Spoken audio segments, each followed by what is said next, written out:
Hey there, welcome back. Today I'm diving into a story that's making waves in Zimbabwean politics. It's got everything: power, tradition, and a bit of mystique. So let's get right into it. According to insiders, President Emmerson Mnangagwa is planning to perform secret rituals at the Great Zimbabwe ruins. Yes, you heard that right. Secret rituals. The goal? To enhance his political power.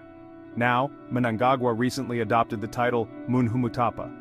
For those unfamiliar, the Munhumutapa was a powerful title associated with traditional leaders in Zimbabwe. So why the ancient rituals, and why now? Tarai Kandishaya, a ZANU-PF Youth League official, says the event is just a celebration of Munhumutapa Day. According to him, it's all about honoring the cultural significance of the ruins and promoting unity, but not everyone is buying it. Critics argue that Mnangagwa might be leveraging these cultural symbols for political gain. The use of historical sites and titles for political purposes is always a touchy subject. And in Zimbabwe, where the past deeply influences the present, this move raises a lot of eyebrows. So let's unpack this a bit more. Mnangagwa's actions are under the microscope, both by his supporters and his critics. The implications of these rituals could be significant, affecting Zimbabwe's political landscape in ways we can't yet predict. But that's not all. Mnangagwa recently stirred the pot even further by claiming lineage to the Ndebele king Lobengula. He made this declaration in Lupane, and it's seen as a strategic move to win over the Ndebele tribe. But is it true? Critics are skeptical, suggesting that this claim might be politically motivated. Historians point out that verifying such lineage is incredibly complex.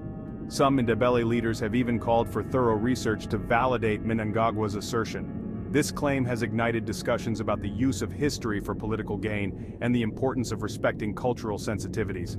It also highlights the ongoing tensions between the Shona and Ndebele ethnic groups, tensions that have long been a part of Zimbabwean politics.